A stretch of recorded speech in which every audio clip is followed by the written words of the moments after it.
Who was Jesus praying to at that moment of his need when he was afraid to die? He also separated himself from the Father, because the Lord's Prayer is what? Yeah, our Father who art in heaven, hallowed be. Our Father. Yeah. Not even my Father, our Father, who's where? In heaven. In heaven. A lot of people believe that the Bible is infallible and it's like the word of God. But then you say English is only so old. But God existed before English. Yeah. So you have to go to the language that God spoke. And when you ask different people in religion, what is God's language? Depending on what religious background they're from, they will say, oh, Hebrew. If they're a Jew, they're Christian, they will say Greek. Following Islam, they're going to say Arabic. But all of these only go back so far. Why are you using a translation when it says not one jot or tittle should be tampered with or changed? Right? So if the word is Elohim, you need to know what that word means. Yeah. And it means a lot of people will keep asking the question, what's going on with these drones and Yeah. there's extraterrestrial crafts. Humanity has to evolve to the point where we have to meet and know about these beings, because they're going to help upgrade us. Most of the religious groups had a spiritual order. Like Jesus belonged to the Essene order. They were known as the Magi. These are the three wise men that went to see when Jesus was being born, according to the books, right? Yeah. And they were wise because... I have knowledge. Yes. But I feel as though you have more than me in terms of what you've discovered or what you've studied. You know what I mean? You know certain languages, you know what I'm saying? I don't have that. You know what I mean? Yeah. So does that make you at the advantage for the afterlife?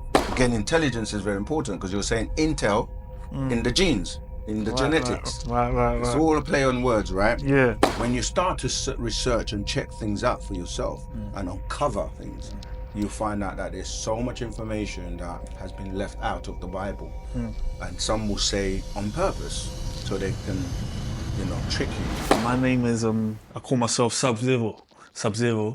I classify myself as spiritual. And I'm just on this journey, and I'm hoping, if my brother here can shed light of anything that I'm not sure of, then so be. But I'm very happy to be here. Yeah, glad to have you here. And my name's Saken. I'm living Wu-Sabat. Wu-Sabat is a culture that deals with basically knowledge of the multiverses, omniverses, the universe. Wu-Sabat is a culture and a way of life. So it covers everything and it embraces everyone. We say Wu-Sabat is the future, and it's about uplifting humanity. Right. It's about world peace. That might sound like a cliche and a tall order, but really we're living in a day and time where, that's what people want. People want the truth, and they want peace, and so they can explore and develop their spirituality. Of course, Wu-Sabat is brought to us by our master teacher, known as Dr. Malachi Z.K. York to many, but we affectionately refer to him as Partner Babyanun, Right. which means the master teacher.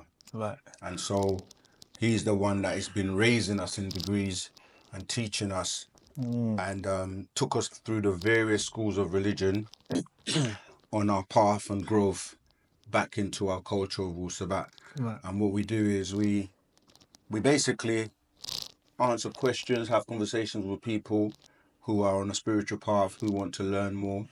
We deal with actual facts, the master secrets, and Taruk, which is our way or the way. Right. Yeah, so I'll be happy to take any questions that you may have. So feel free. Okay. So But what's your background in terms yes, of yes. like to get a feel Yes. from where you're coming from in Yeah. terms of your journey? Of course. Yeah. I'm a Christian-based background. Okay. My dad was a pastor of a church. Yeah. You know what I'm saying? So I've pretty much been in the church up until recent times. You know what I mean? But in terms of when I was younger in childhood, I was definitely Christian based, the Christian mentality. You know what I'm saying? So it's it's been a journey, and I would say, it's been up and down. but deep down I felt as though that back then that Christian was the way. You know what I mean? Back then I thought it was the way, and you know, had so many experiences, but yeah, that's my background. It was a Christian background, and then things evolved over the From there, times. Yeah, over the times. So when you say you thought it was the way, what would you say the way to what? Or when you say the way, just to be clear. Yeah. Okay, so I know there's a scripture in the Bible. Can't really think of the scripture right now, but it says Jesus did say to someone. He said, in fact, I think it was when he resurrected Nazareth from the dead. He goes, "I am the way. I am the truth. I am the light." Yeah. So my understanding of that was, if someone comes with a foreign doctrine or a doctrine that is not of Christian nature, I would reject that because of my Christian mentality at the time. You see what I'm saying? But what I mean is the way to what? Because I know, because you said the way, but you said Jesus says he's the way. Yeah. But the way to... I would say the way to eternal life. Okay. The way to eternal life. That's what does that really mean, though, when people say eternal life? Well, to me it means or what you say. Eternal life. We can't experience eternal life in this life, so it's relating to the afterlife, that we live on.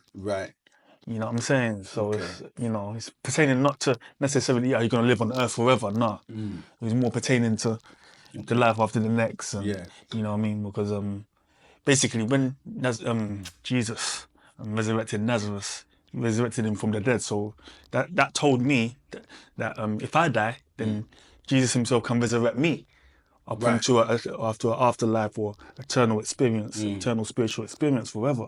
So there's a couple of things I want to pick up on that. Yeah. The first one is that your first account to this story would be from the Bible, right? Yes.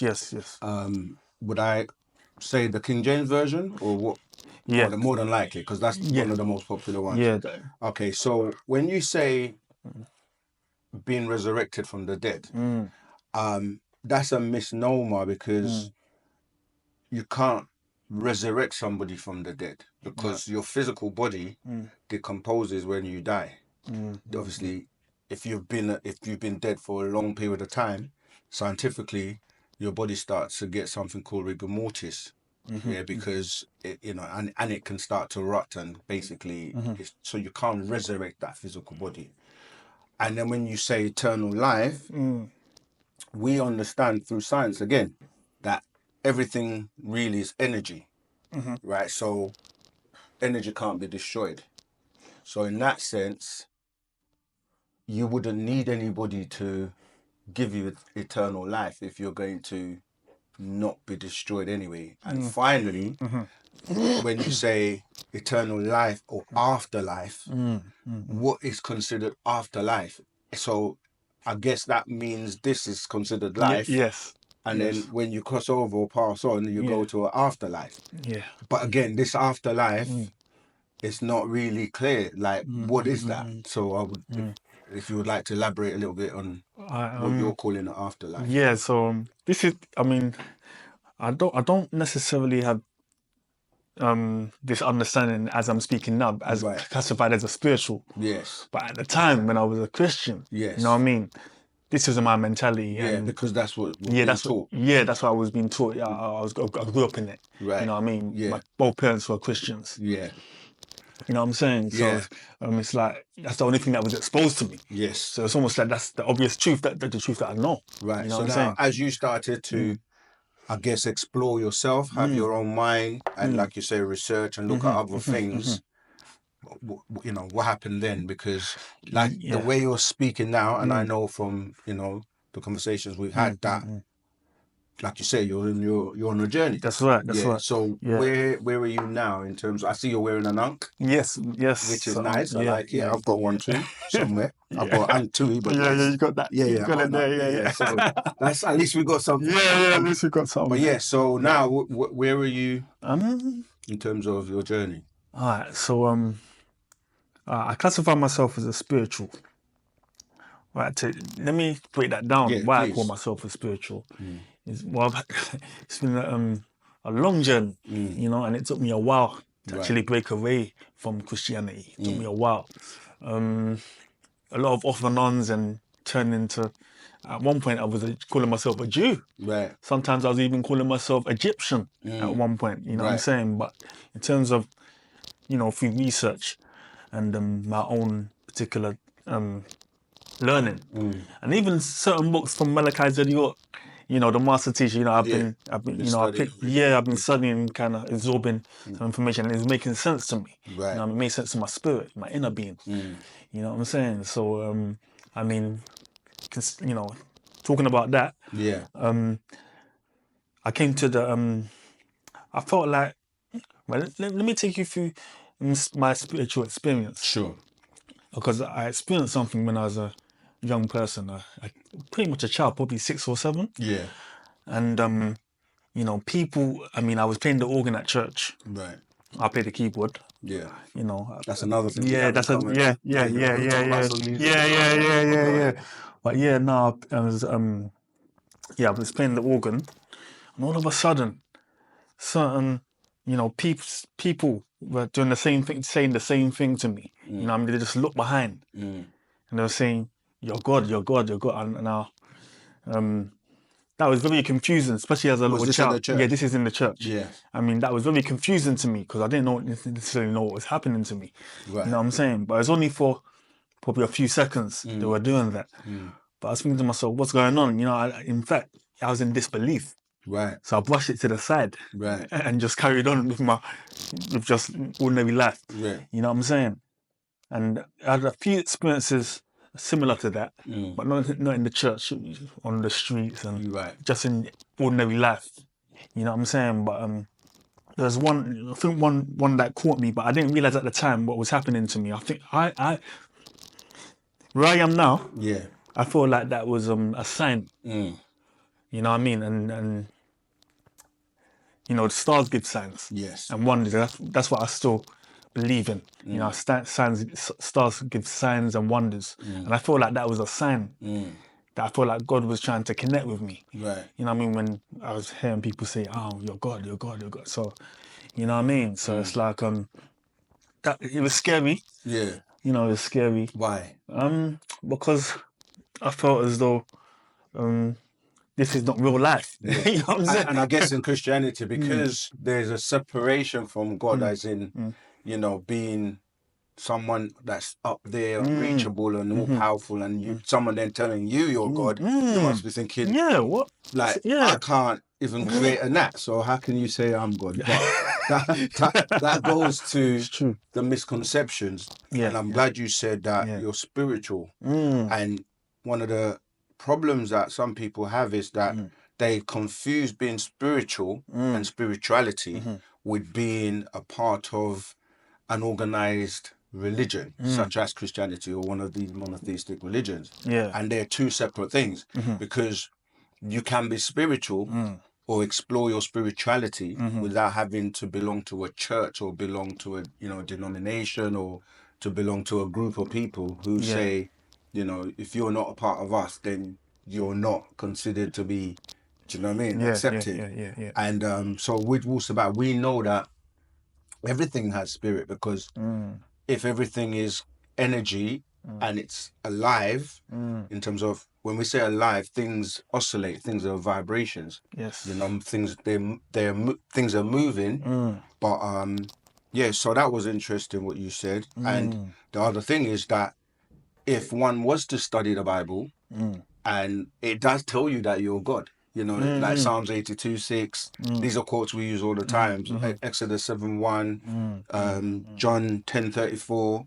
Yeah. So, as a child being told you're God, and this delusion of the separation between you and the God that they say is in heaven, which when you start to explore and ask questions, it gets to a point where people can't answer the question. But the reality is that you are God, and the next question will be, where is this other God that people are saying is God? They use all tricks like the big G, little g and stuff, but we know in the language that's not the case. So you are God, and where is God? God is inside your head, the thoughts, because you manifest things by way of your thoughts. You see, so yeah. But carry on in terms of then. Yeah. How did you start to then? Okay, when I was like a child, I wasn't even a Christian, but I was just going to church yes. because my parents told me to. Yes. So it wasn't necessarily a choice Yeah. at that That's particular another time. good point you're making, because most people do grow up in a household and follow suit with whatever their parents are doing. So if their parents are Christians, they will become a Christian because they follow them, or they think they're Christian because they follow them to church. Yeah, It's the same in the kind of Muslim household where you say you're Muslim. And I think that when you're born into something, it's just like I'm doing it because everybody else in my family is doing it. But as you grow and you start to have questions of certain things, you start to explore and think about things yourself. And then you have all these questions that you would like answered. And I think the questions then lead you to try and find the answers. And then I think that's when you start to say, okay, let me not just go along with whatever I've been born into, but to start to find that for myself. Yeah. And I think that can be quite daunting for some people as well, because if everyone's telling you that if you leave this path or you're going to be doing things outside of this, then you're going to hell, or it's wrong, or you're going to feel like maybe I shouldn't question, but you can't help thinking. And the more you think about things, as a child, you have questions, so you got that curiosity. So I think that's important for people to know, that your soul, your journey, it's really should be your choice. Now, as a child, you may not have a choice because your parents will be like, whilst you're under my roof, do you know what I mean? So classic. yeah. But quote. when you get to a point where you're more of an adult and can think and make decisions for yourself, then you can start to explore. And then, as you said, so what would you say was the difference from when you were considering yourself a Christian to when you said you were a Jew, and then you said you were Egyptian as well? So how do you differentiate those? You know what? That's a good point. That's a good question, because basically I think it was last year. I found somewhere like a public place, a restaurant. Call it a restaurant / lounge. Yeah. You know what I'm saying? So like I must have met a person in there. I told him I can play the keyboard, 'cause I saw a keyboard there. Right. You know what I'm saying? And I played the keyboard for him. He wanted me to play. Yeah. He was impressed with my skills. And so we took it from there, and the shop wasn't necessarily opened officially. For public, yeah. Yeah, for public. But he said you can still play here and there, and give me a little pocket money or pocket change just for encouragement. Expenses, yeah. Just for encouragement. But I've had certain talks with this guy. You know what I mean? That was the owner of the restaurant. Establishment. And we've had talks on Christianity. Right. And he isn't a fan of Christianity, so to speak. Yeah. And we've had some discussions, and what was his background, or what was his take why he wasn't a fan of Christianity? Because he believes that it causes you could say conflict. Right. You know what I mean? And he thinks it's just a bunch of magic. You know what I'm saying? But I was thinking to myself, I mean, he what do you mean by magic? A bunch of magic? Stuff of the devil. Okay. You know what I mean? Stuff of the devil. Or, I don't know. I know people. Some people say there's good magic and there's white magic and there's black magic. But I think he was pertaining to black magic in this instance. Right. I felt as though my job as just playing the keyboard was at risk. Right. Losing. Right. You know what I mean? Losing the job. Okay, you know what I mean? Because you had different views. Yeah, because we had different conflicting views. Yeah, conflicting views, and I didn't want to get kicked out of the shop because I have a different view to his. Right. You know what I'm saying? So I just said to myself, you know what? Let me try to call myself a Jew to see if that, because I mean, when you're talking about Christians, the history behind it, you know what I mean? There's been a lot of division. You know what I'm saying? In society, you got when it goes back to history. Yeah. It isn't necessarily hunky-dory or, you know what I mean, a peaceful journey, you know. A lot of people been killed for the faith. Okay, yes. You know what I mean? A lot of Right. people been, Is you that know, tying it yeah. back to like the Hitler and things like that? Even stuff like that, Yeah. even stuff like that. So is there, in your view, a separation or a difference between being a Christian and being a Jew? Yeah, I mean, Jews are Jews and Christians are Christians. You know what I'm But saying? wasn't Jesus supposed to be a Jew? Yeah. I mean, That's like, what even on the cross, even on the cross, Yeah, the sign on the cross said King of the Jews. that's what I'm saying. Yeah, So yeah. how can there be a difference between a Christian and a Jew if the person that Christians follow and or supposedly follow and worship is a Christian and is also called the King of the Jews? Yeah. You see, so yeah. again, we in Wu-Sabat, we know, dealing with facts, that that name Jew, because of the language, Hebrew not having J's or V's, you couldn't make up a word like Jew. Right. And so that division between the two is kind of interesting because, like you say, what religion does do is divide people because, like you said, if one is a Jew, one's a Christian, and even within those, you have denominations like, you know, Pentecostal, Seventh-day Adventist, Catholic, Protestant. That's right, Methodist and stuff like that. And stuff, right? And they all fight amongst each other, but they all claim to follow the same person. And even, you know, the Jews, as you say, they fight and they have different denominations as well. You know, Hebrew Israelites, Israeli Church, Ashkenazis, Sephardim, etc. So this is why we say that as Wu-Sabat predating all of them, we bring everybody together under one thing, which is truth. And as long as you can deal with the truth and you're about harmony in terms of divine love, ashuk, as we say in our language, and you're about world peace, we don't really get into the divisions. Like the common denominator is facts and truth. Yeah, so some people might find it because belief is like what religion really encourages, because everyone says, I believe, you must believe. And we say, no, we want to know.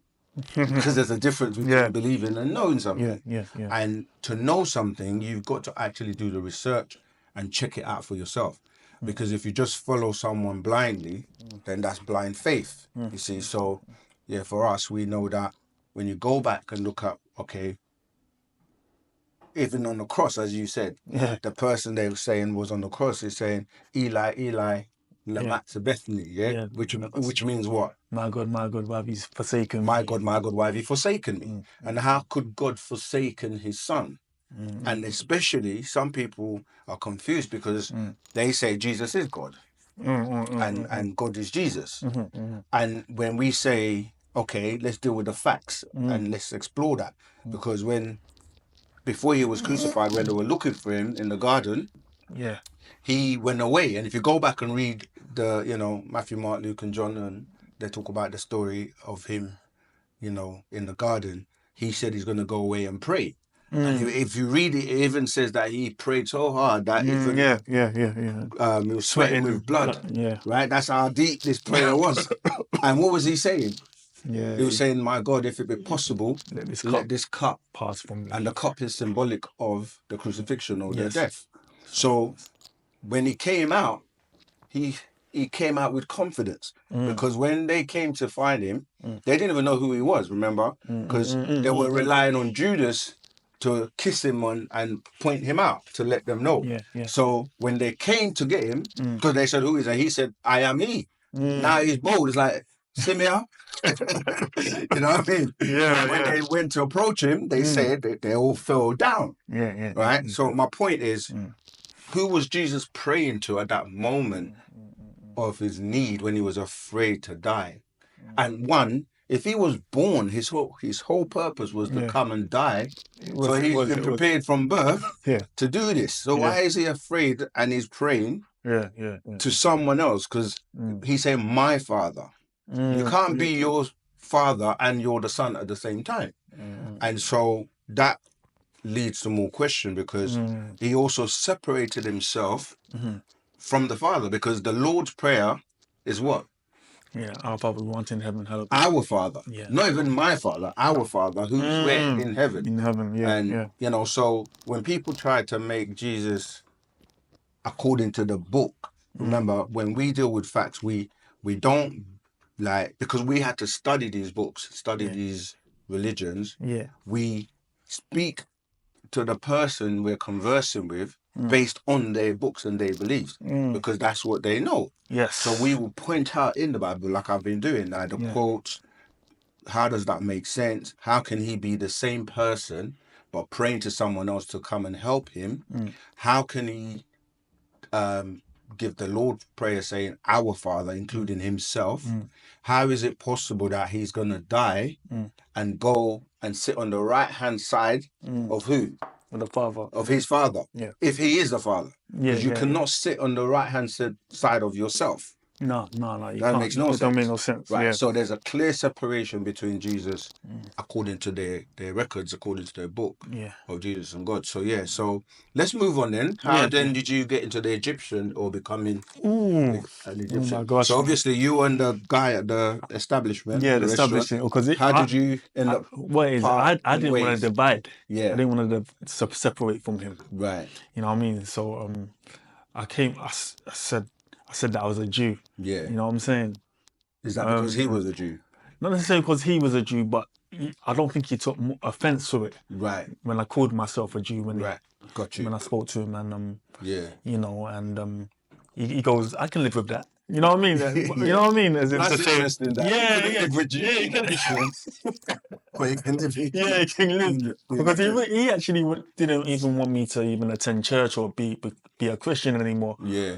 Prior to when I said I was a Jew, you know what I'm saying? Right. Right. So you know, the fact that I said that, you know, means that you know I had a chance to actually keep my job, keep your as job. as a keyboardist. Yeah.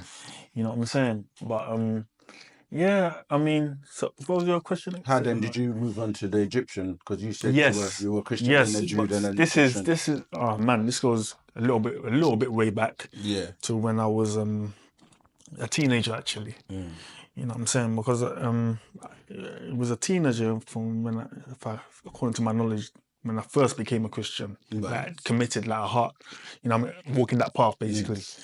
You know what I'm saying? And during that path, I had I would call it a spiritual experience. Yeah.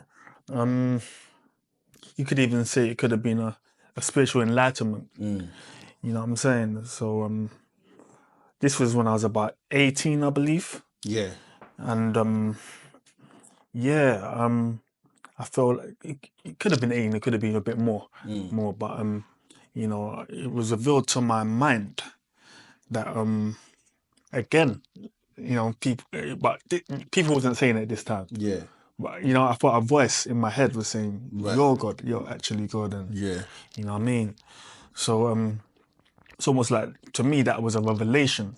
Because when a voice comes to your mind, it's not your own voice. It must be a voice from the higher powers or the spiritual realm. You know what I mean? Now, why must it be a voice though from the higher powers of the spiritual realm? I think it's because that's all I know. Right. You know what I'm saying? If I hear a voice, and it's you know, it's apparent to my mind. Yeah. You know what I mean? It couldn't have been somewhere from my, you know, physical world. Right, got you. You know what I mean?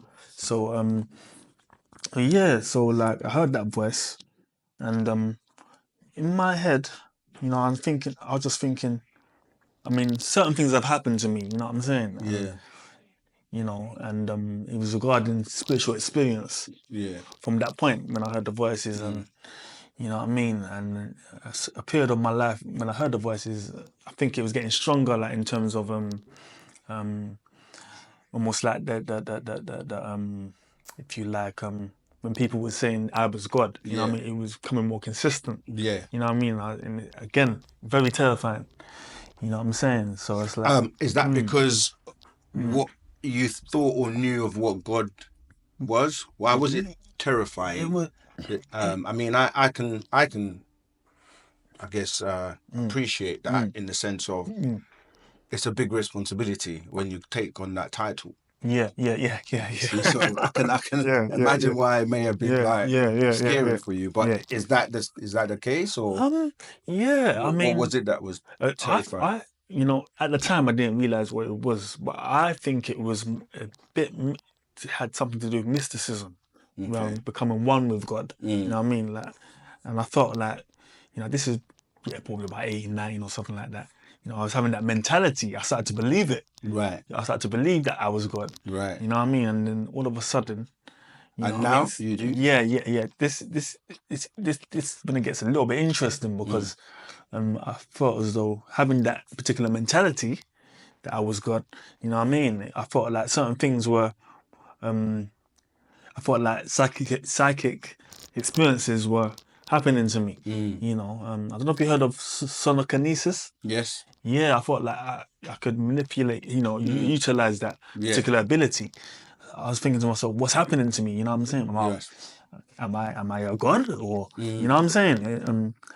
That's I mean, I interesting was because lost. I was lost. You know what I mean? Yeah, go on. no, go on. Oh, I don't want you were lost because you couldn't Yeah. relate to people, or Yeah, people couldn't relate to yeah, I what. was lost because I didn't know what path it actually was. I knew it was a spiritual path, but Yeah. what path? What actual path? Yeah. You know, that it was that I was actually walking down. I mean, what should my title be Right. towards people? Right. You know what I'm Yeah, saying? it can be Do probably I, confusing because, yeah. and this is why the master teacher, Pan Babianun, Dr. Malachi Z. York, he put out a whole series of books called the God series, Right. which addressed this question, things like God misinterpreted, is God a wimp, who is God, and this was to really explore this whole subject of God, because it tells you in the Bible you're God, because Moses was made a God, right? But the thing is, when you're reading the English, it's just a translation. So when you read that quote in Exodus 7:1, when it says that Moses was made a God unto Pharaoh, when you look at the Hebrew, it said the word is Elohim. Right. It said Right. Moses was made an Elohim, because you can be, if you can be made a god by someone, then that means gods can make gods. Yeah. Even when you go to Genesis 1:1, when it says in the beginning, God created the heavens and the earth.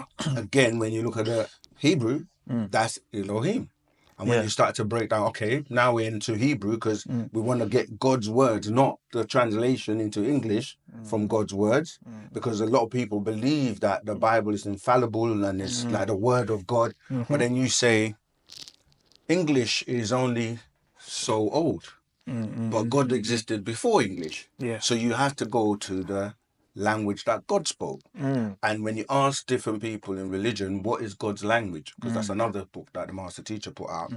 They will, depending on what religious background they're from, they will say, oh, Hebrew, if they're a Jew, or if they're a Christian, they will say Greek. If New they're Testament. Yeah. following Islam, they're going to say Arabic.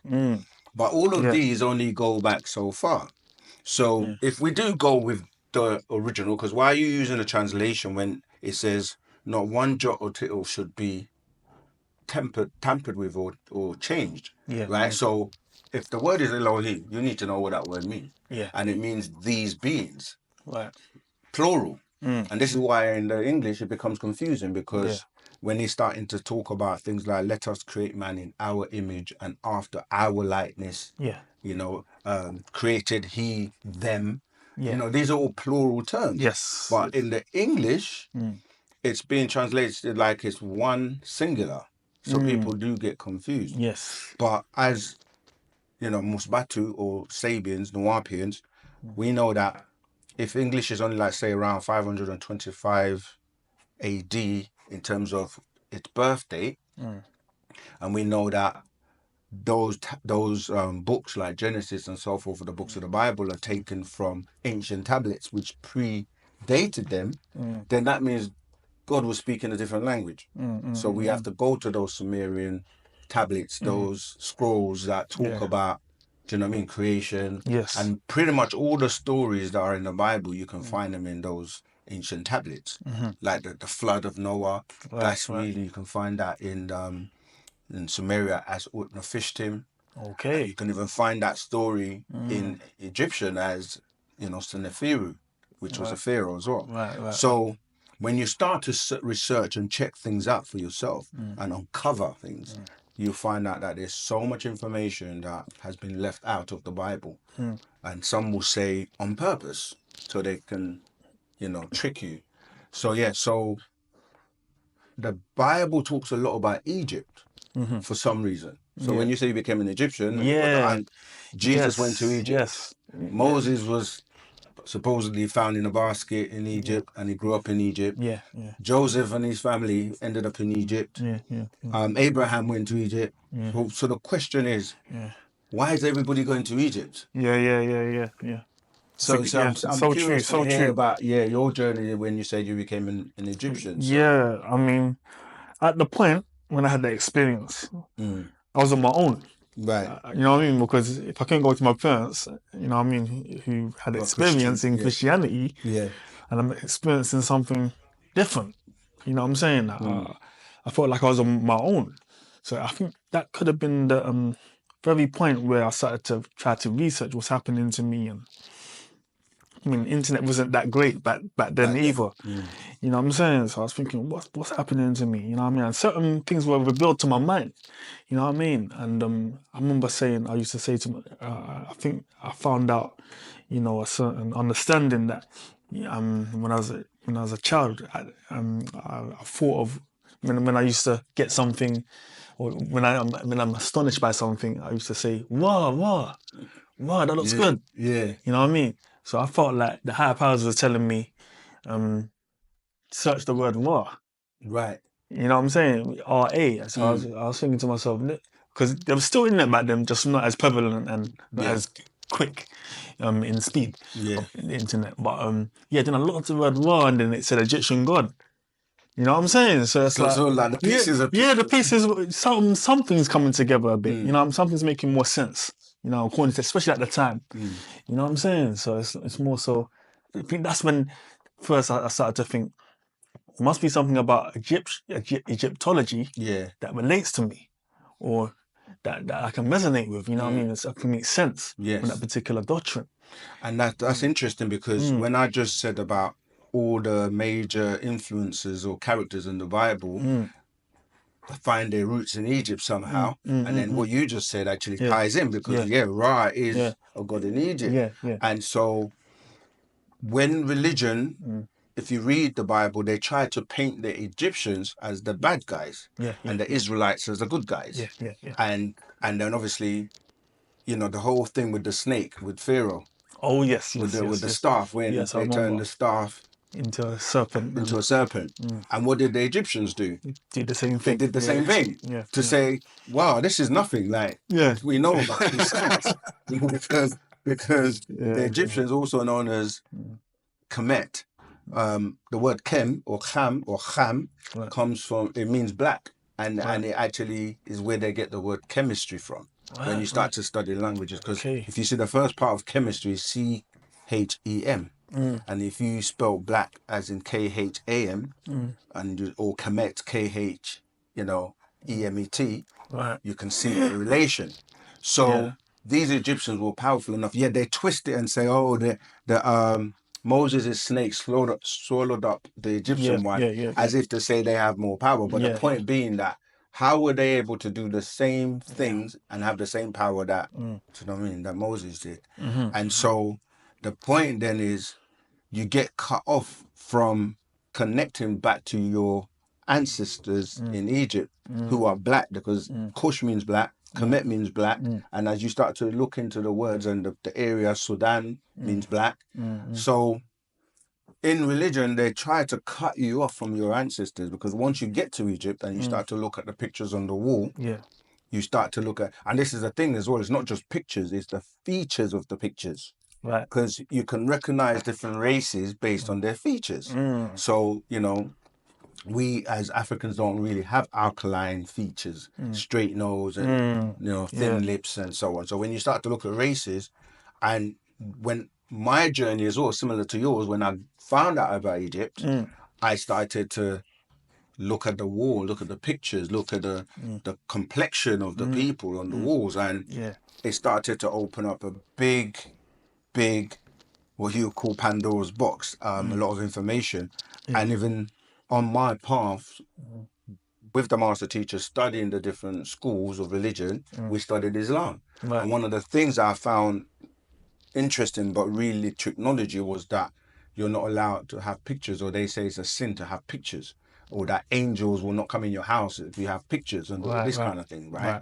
So I was like, now I see why they don't want you to look at the pictures in Egypt, because you will then connect with your ancestors, which brings me back to the voices in your head. We have a radio in our head. Most people hear voices in their head. Yeah. But there are different voices, and you have to be able to distinguish your voice from a different voice. That's why you were like, this voice is not my voice, it's from some other realm or entity or something. And that's because you have ancestors that are connected to you that are on the other side, on the other realm, that can speak to you. And you can pick up frequencies and vibrations not only around you and within you from your ancestors' voices, but you can also be telepathically influenced by voices, you know. And when you start to study energy and frequency, like radio, for example, you know, you got a box here, and somehow in this little box, you're hearing people talking. And I remember when I was young, people, or as a child, you know, people used to pretend that there were people inside the box talking. Because as a child, you don't know any different. Like, how am I hearing voices in this little box? But my point is that radio communication is about sending frequencies, right, which are then picked up by a receiver, and that receiver converts those frequencies into sound. And when you learn that, you start to maybe look at people like Nikola Tesla, people that were studying how to communicate interstellar or communicate, because they were like, there must be other life forms. We're not the only life on the whole of the universe or even our galaxy. So he was into like telecommunications, but, you know, interplanetary communication, because he was actually a Venusian, or speaking to beings from Venus. And obviously he was a very smart person. And obviously, you know, you can do your own research on Nikola Tesla. But I'm saying that to say the voices you were hearing were your ancestors guiding you, speaking to you, and leading you on the path. And as you can see, as a child, you were told you're God. In the church, you were told you're God. When you were playing the keyboard, you were told you were God. And then now, you, like you said, I came to that realization too when I used to say Ra. Like, why do we say this? And it's a vibration, it's a tone. But you're actually calling that on that God. So then when you end up in Egypt, once you find Ra, you see Ra has a family. You know, Osiris has a family. And you know, the European does a lot of excavations and trying to study the Egyptians. And I always wondered why, because even at school, when we were taught about in history about the Egyptians, even then, even though they didn't really give you too much information, but what I remember you hear is that they were doing brain surgery. And they were doing things like, I was thinking, they would remove body parts, and they were doing embalming. They built the pyramids. That was one of the most fascinating things, because it was like, till this day, scientists couldn't work out or can't work out how they built the pyramid. And how they align with planetary bodies like the Orion star constellation. And when you start to look at the Egyptians, where they come from, they tell you they don't come from here. They come from the Orion star constellation. And the pyramids of Giza just happen to align perfectly with the Orion constellation, with the belt of Orion. So all these things, these little pieces start to fit in. Right. But of course, when you say you're an Egyptian, Wu-Sabat, we have to break down the word. What does Egyptian mean? What language is that in? You see? And you start to find out, wow, there are different dynasties. The word Egyptian comes from Egyptos, which is really a Greek word, which means burnt faces. Because obviously Egypt is a very hot place. And the people that were referred to as Egyptian or Egyptos were the Phoenicians and the the Europeans and people that came into Egypt, Right. and because they didn't have as much melanin, they were burnt by the sun, Right. and their faces were burnt black. Okay. Like how when you tan, but Yeah. they were referred to as the Egyptians or the burnt faces. Right. But the natives of the land didn't really consider themselves Egyptians because they had other names, like we were saying. Even Kemet, or they tie that back into the Bible with Ham. That's where the word Ham from one of Noah's sons come from. But it's Ham or Chem, going back to Kemet. So you start to draw the inferences or the significance between the characters in the Bible and Egypt. But when we get to Egypt, we're like, they're different dynasties. But we're like, but there's also meaning before, pre-dynastic. And the people or the beings that were there before the Egyptians are these small beings that they talk about called the Neolithic or the Pataites, or the name they use as a kind of an insult is pygmies, which are those little people. Yeah, dwarfs and Exactly. So I'm saying all that to say in relation to what you're saying of how you walk backwards to you kind of went from being a Christian to a Jew to Egypt, and now you're here, which is Wu-Sabat. This is where it really all starts from. That's why we say, we were here first, we predate religion, we tie back to our ancestors who came from the stars, who built the pyramids, and their offspring on the planet helped them as well. And then you start to see all these great people and the great stories in Egypt. But when you go pre-dynastic, pre-Egypt, you go back to really Africa. Because that was really where everybody originated from. Everyone on the planet. Even if it's a genetic graftation, they still have to take something that's already here, that's original, to make the new thing. It's like the formula is already laid out. Right. Yeah, so Blueprint. Exactly. We say blackprint. I like that. Because again, black. and that's a very important point, because when you find out that the glory and the cradle of civilization is Egypt, and then you want to know who are the Egyptians, this whole racism thing comes into play. In terms of, you've got different types of Egyptians, you've got different types of races on the planet, and for some reason, this is why we say no one wins the race in racism, because what racism does, it, like religion, it divides people and segregates people, because lighter people might get more privileges or advantages because they're light. And if you start to look throughout society, it's a discrimination. Some people say if you're light, you're all right. If you're black, stay back or stand back. Do you know what I mean? And it's like, it sounds funny, but when you start to look at it deeply, you think black is a bad thing because, bad guys in movies wear black, the devil wears black, Dracula wears black, you got blackboard, black sheep. And when you start to do this study, like, why is this being done? Like, everything white is, wedding dresses represent being purity. Angel's fruit cake's going to be, it's cream, and the chocolate cake's going to be the devil's cake. You start looking at everything and you're like, someone's playing games to divide people. And then you have people who are a combination of the lighter shades to the darker shades. So then where do they stand? You see, so we don't play the racism game. We start to look at, God was in the darkness. He was in darkness where he was existing peacefully before he said, let there be light. And he created light. So how can darkness be a bad thing? How can you be in dark is a bad thing when you start to study melanin and study the value of melanin until today, it's just actually being traded as a commodity. That's how valuable it is. But I'm just saying that to say that all these little subtle, what we call trick knowledge, is to separate people, make some people think they're better than others, and we don't play that game. We just want to unite everyone on truth.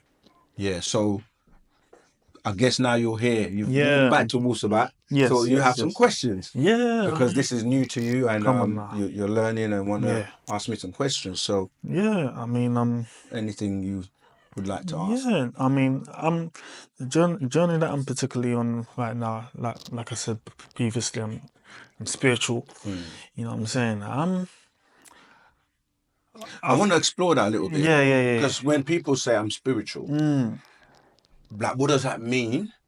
And the second question relating to that would be, what's the difference between a spirit and a soul?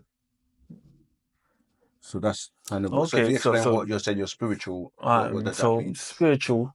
What I mean is I acknowledge a higher power and I give reverence Right. to a higher power, or give honor, or give praises, worship to a higher power. You know, and you said spirit, the difference between a spirit And a and soul. a soul. For me, I feel like the spirit is the body. You know what I'm saying? Okay. So you know when someone says, "Oh, someone's very jolly in spirit," Yeah. it could be active physically. You know, So what is that's this that I'm looking clapping. So this is the body. So, but I feel like they go hand in hand, like they're the same thing. You know what I'm saying? Spirit and body. But the soul is like mind, will, and emotions.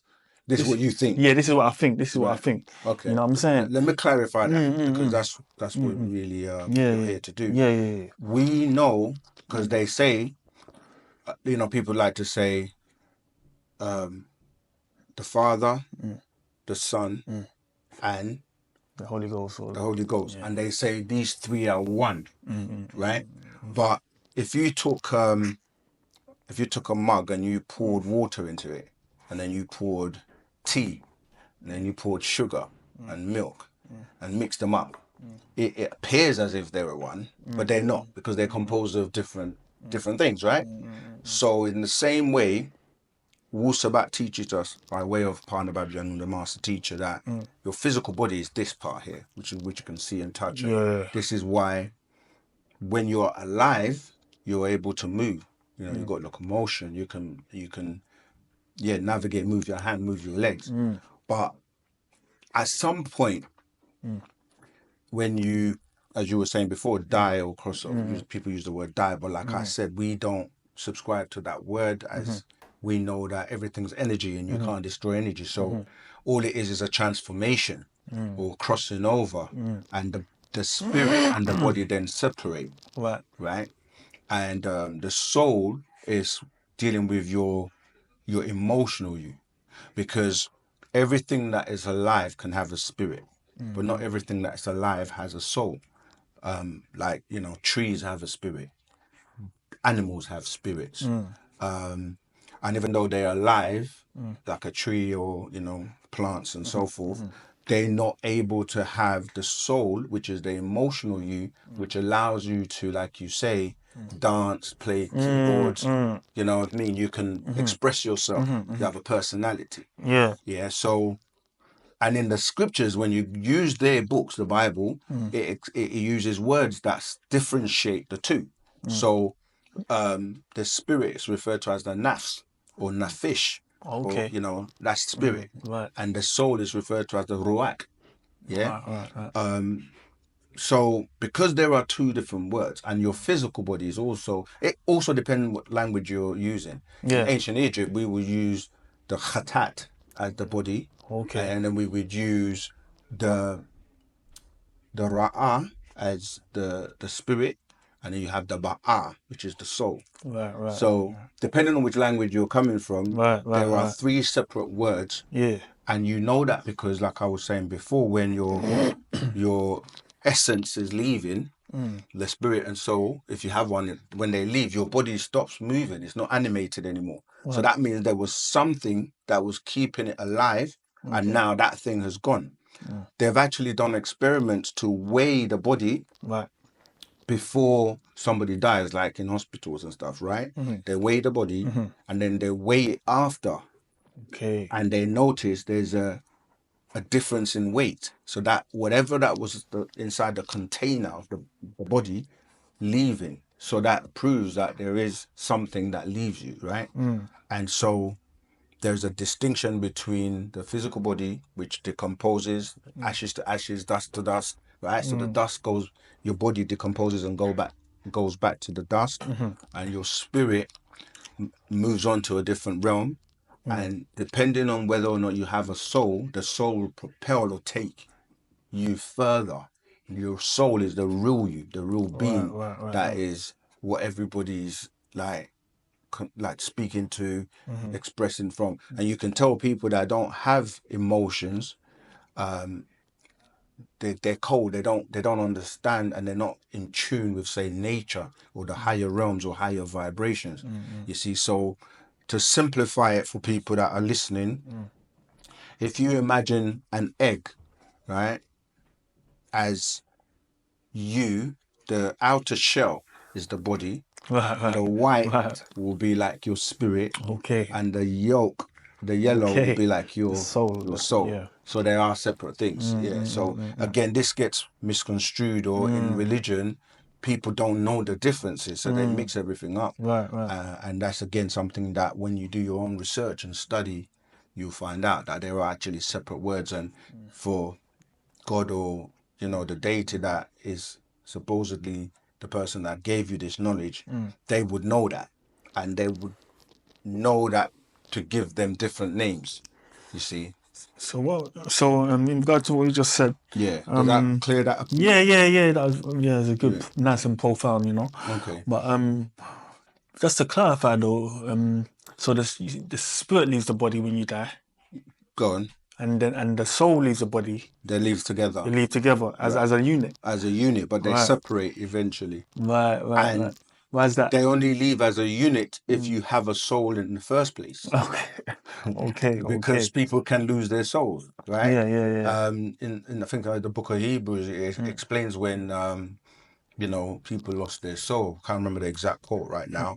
And you hear the walking dead. You hear certain terms that relate to beings that have an absence of soul, that they're still alive. They call them like the walking dead. Right. So yes, but yeah, so they leave together, and if, again, I think another simple way of explaining it is kind of like, when you see a rocket being launched, you the reason it separates, like it needs certain amount of power to be able to break through certain spheres. And on our planet you have different spheres, right? Spheres, And to leave the atmosphere, you've got to get through these spheres, because we're in a biosphere, so we have different atmospheres, right? But if you see, when a rocket ship is launching, it will go to a certain distance, and then it will release, and then when it gets outside of the earth, it then carries on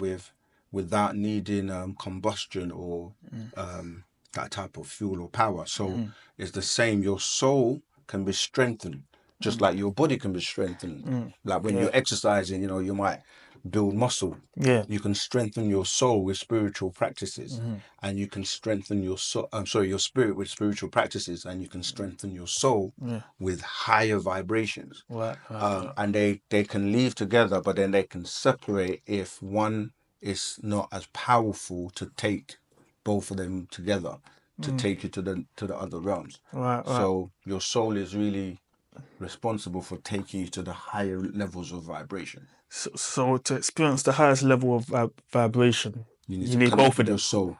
Or is it just the soul? Or is No, you can't live without the spirit anyway, because everything that's alive has a spirit. But the emotional, you to connect with that inner being of you that you're calling God, for lack of a better word, that's your soul. So if you don't have a soul, you lack empathy. You don't have a shuk or love or care or concern. You will do things like what people term the devil or devilishness, and murdering, killing, all these other things that beings do on the planet. Some do it because they've been converted to doing it. Right. But when you do something that you're not supposed to do, you feel that guilt. You feel, if you have a conscience, if you have a soul, to feel that was something you shouldn't do, because you know innately what is good and what is bad, or what is right or what is wrong. And then people can be converted. Like, for example, if you move along amongst a group of people who have learned to be able to be like, say, stone killers or murderers or rapists or anything that we consider to be devilishness. Yeah. You can do that naturally because you don't have any emotions. You have no feelings. You have no remorse. It's like there's no connection between taking another person's life. Yeah. No empathy. No empathy. But if you do and you're doing those things, you will feel it. You will feel a way. And some people wonder how somebody can do certain things, certain atrocities, like, drop bombs or do certain things on the planet. This is why we're saying we want world peace and kill innocent people, women, children, etc. So you have to say, does that person really have a soul? And so basically you can become a devil by conversion, where the influences of other people or you've been taught to do that. Right. For example, a person who is a soldier, like you, going back to your keyboard thing, they become a soldier as a job. Some people do it because you get trained and you get a good career in the military, right? But to put on a uniform and now you're trained to become a killer and feel no way, and you're just taking orders from somebody else. So that is considered like wearing a mental uniform, because you can go somewhere and if your superior commands you to shoot and kill or unalive,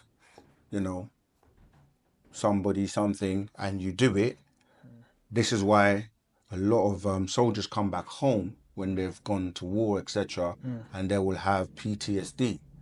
Yeah, and that they have to live with, and then some people can't reconcile with having to do these things, but then feeling that being haunted or feeling that kind of like remorse and they can't really live with what they've done. So it's best to be very like aware of, because for every action there's a reaction. There's an opposite or equal reaction. So that's how nature works. It's like it will kind of come back to haunt you. So I'm just saying that to say that if you have a soul, if you're emotional and you can deal with empathy and love and care and so forth, you're going to move and behave differently and vibrate on a completely different frequency than if you're not. This is where the whole good and bad thing comes into it, because now all the bad things are blamed on this character called the devil. And it's okay because he gets to be the one that takes on all the responsibility of all the wickedness that everybody. And it's like, that question never made sense to me in religion when I ask, how can this devil have so much power? Who created this devil? And the stories you get in Christianity and religion is that he was once an angel and that God created him and then he went bad. I'm like, on whose watch? Where was God when he was going bad? And if God is perfect and knows everything, how did he make a mistake to create this type of being that can go against him and do all this wicked stuff on the planet? And God is just allowing him to. But God is able to go, let there be light, and click his fingers and make things happen. To me, thinking like God, I'll be like, devil be gone. All diseases be gone. Let's just have no poverty, no. Do you know what I mean? Like, it's true though. That would be what a God would do. Let's get the planet and the world back to perfection. Everyone live in peace and harmony. But the gods of the Bible don't do this. They play God. They play magic tricks and set you up for failure. They can't help you whilst you're alive, because when you pray and ask them for help, you don't get it. But when you die, they can punish you and put you in hell. And like, it's all back to front. So when you start to really look at this, and people then try to make excuses for God, because I will say, why doesn't he do that? They'll say, well, he's testing you. And I say, why does he need to test me? Because he knows everything. The purpose of a test is to establish an outcome, right? If I did this or if I did that, what will happen? So if he already knows everything, he knows what I'm going to do. Then when they can't answer that question, because it's like, oh, he knows. That's what they say, right? He knows, but he still wants to see what you're going to do. Yeah. But I'm like, why? That doesn't make any sense. Then when you deal with that question, the next thing they say is because he gave you free will. Yeah. And I'm like, what does the word free mean? Free is free, right? I can't give you something and say that's free and then charge you for it afterwards. Yeah. Do you know what I mean? And that's what free will in religion does. It says you're free to choose whatever you want to do. But if you don't choose what he wants you to choose, then you get punished. It's not really free, is it? It's not really free. It's not free. Yeah. It's not free. You know why? Because if you've got free will, you can go, I choose not to believe in you. Exactly. But no, you can't do that. Yeah. See, so religion has a lot of holes in it. And this is where people are playing holy. Yes. Because there's a lot of holes in the doctrine. Yeah. But I hope that helped. But yeah, if you have any other questions. Wu-Sabat. Okay, so I mean, I'm on a spiritual path, and I'm giving reverence to the Sirius star. I'm giving reverence to the Sirius star at the moment. Why? Because I feel as though with certain information that I've studied, even from the master teacher, some certain books, I heard that us, meaning us as black people, you know what I mean, we have a non-ether energy, a type of energy called non-ether, which I've studied, and you know, I believe that, well, through my studies, I've come across, you know, non-ether as being you could say from the multiverse, you know what I'm saying, and that they you know, even the fact that I'm spiritual and we come from the constellation Canis Major, you know what I mean, and this is where you get the Sirius star. The brightest star in the Sirius Major is the biggest star in Canis Major is Sirius. Let me clarify that. So it's all right for us to give reverence to the stars, and stars are really suns, or suns are stars, right?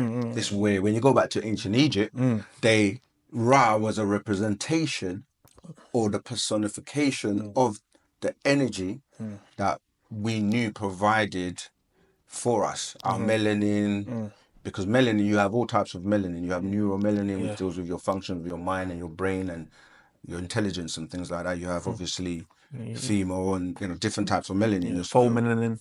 Exactly. So we gave reverence to the sun, we gave reverence to the air, we gave reverence to the water. This is where words like Tamu Nefu Set, Ta meaning earth, Nefu is the air, Set being the sun, and words like Tamare, because Ta again, earth, because these Ma or Mu dealt with water, and Re or Ra deals with the sun, right? And the reason those three are particularly highlighted is because these are the three components that you need to create life.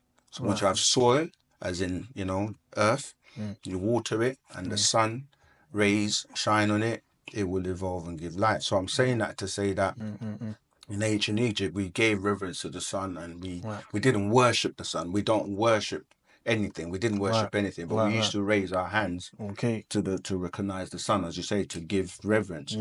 And we knew that the sun would provide crops, which mean that we can eat, right? So we recognize that without the sun, life on the earth could cease, you know, within minutes.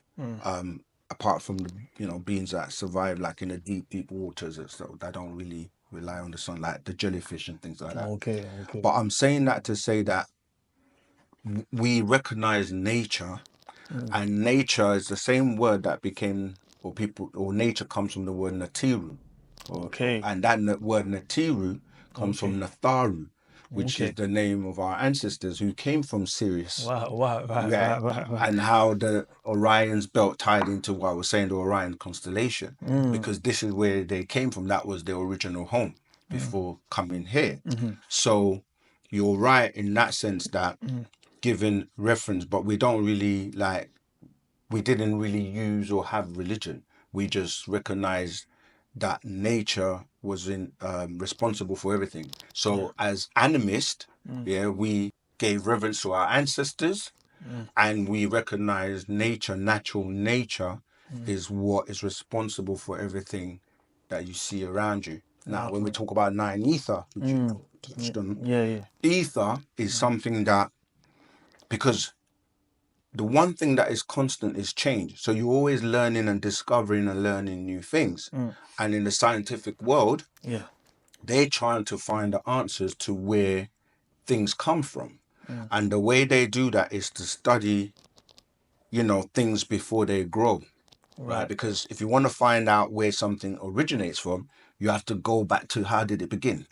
Like even ourselves, right? If you break you down, you have to go all the way back to when you were a sperm in your mother and your father's phallus, and then that got ejaculated into your mother. So you can trace the life and how that evolved to become what you are today. Now, when we do that on the planet, because we're in the planet, then the planet must have evolved before we came to be the planet. True. So you have to now say, how did the planet come about? Then you start to go back to, the universe is before the planet. So how did the universe come about? See, as you're studying these things, you're like, okay, let's go back to the universe when it first started. Because the scientific world know that the universe is growing and expanding. But they don't know so they're trying to find out what is space, right? Because space, no matter how far they travel, they've worked out that light travels at the speed of light, 186,272 feet per second around there. But no matter how fast you go, you can't escape the darkness. You never reach the end. This is the darkness that God was in before he said, let there be light. So they're like, what is this space contained within? And this is where ether comes in.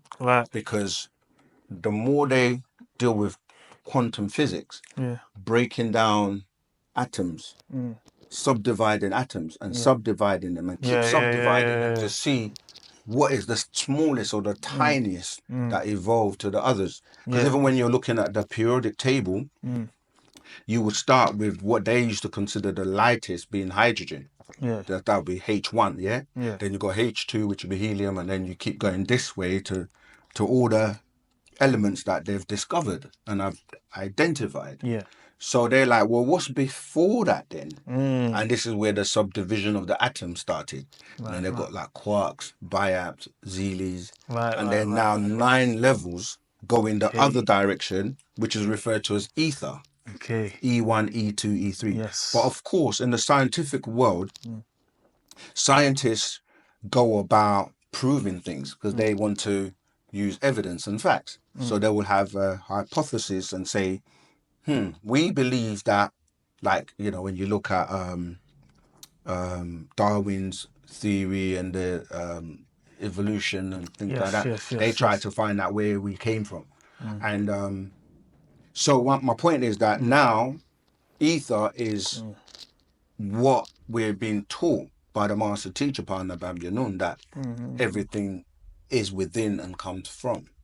And there are 9 levels to make it simple for us, because we've been programmed to think that 9, we know that 9 is the highest number, because when you get to 9, the rest of the numbers are just compound numbers, and they multiply until you get to a point where it's like 9999, and they say 9 to the 9 power of 9. That's as far as they can go, because there is a limitation, which is why beings that our ancestors that are outside of time, outside of the speed of light, outside of what we are kind of inside of, which man cannot really escape unless you become an etheric being. An etheric being is a pure energy being. So you're starting off from a very lower vibration in the physical realm, the material plane, and then your physical body decomposes and goes back to the ground. Your spirit goes back to the spiritual realm, and then you keep going like the soul realm, and then you go back to ether. 9 ether being the highest. But you have to be able to advance in degrees. Learn in degrees. Yes. So when you're being taught, pertaining to the heat. Yes, even that, because 32 degrees is what? In terms of heat. Exactly. And heat goes back to the sun. When you look at hydrogen and helium, it's constantly, its combustion is actually, excuse me. It's sorry, I just had to turn that off. That's all right, man. Yeah, hydrogen and helium is nuclear power that's fueling, or the sun that is sustaining life on this planet. So going back to your question, when the sun runs out of fuel, because the planetary bodies are magnetically connected to the sun, if the sun explodes and dies, then all the planets around it are in trouble because they now not gonna survive. That's what happened in Sirius C, and the elders had to build crafts and ships and come here. Now, when we're talking about these elders being in heaven or outside of here, they're referred to as extraterrestrials, Right. right? And extra just meaning something in addition. Terra is dealing with the terrain of the planet, Okay. and this planet was once called Terra. So when you're saying extraterrestrial, you're just talking about beings that come in from outside here. Right. That could even be a meteorite or, you know, I mean, a Right, comet right. or something. Right. But that's important because today, just a few days ago or week, you had a lot of crafts and activity in the skies. Okay. People saying, "Oh, it's drones," but anyone of intelligence, again, intelligence is very important because you're saying intel in the genes, in the genetics. Right. It's all a play on words, right? Yeah. So the intelligent being, you can look at crafts and how things work or move. Like if you watch a robot, it doesn't, as they're inserting AI into robots now, as you know, right? From, you know, the robot man. I don't need to mention his name. We all know who that is. But when you watch the robots move, they can't move properly because it's artificial. But to get a robot to move a little finger like how we do, they can't do that. So our ancestors are beings that are extraterrestrials. They're light years ahead of us in terms of technology, right? So they're able to do things technologically that for us now, it's like, how did they do that? How did they build the pyramids with such precision, carrying these big stones and aligning it with the Orion and the Sirius star constellations and things like that? So we're basically saying that extraterrestrials are now starting to show themselves. They're coming out now. For years, it's been suppressed. And there's even been a disclosure by the United States government to admit and talk about what they call UAPs now, right? Unidentified aerial phenomena. Previously to that, they were referring to them as UFOs, unidentified flying objects, which didn't make sense because if you're identifying it, how can you say it's unidentified? So, you know, the master was telling us that it should really be IFOs. Yes. But now they're coming out because for years it's been suppressed because when people realize that the biblical stories and these religious stories are really about these extraterrestrial beings, and they've been referred to as gods and angels. And when you start to look deeper now into the books, like the Book of Daniel's, the Revelations, Ezekiel, you know, Ezekiel's will, you start to see even the cloud that was following the children of Israel. Oh yes. And stopping even the comet that they call Bennett that they saw in 1970, which appeared green.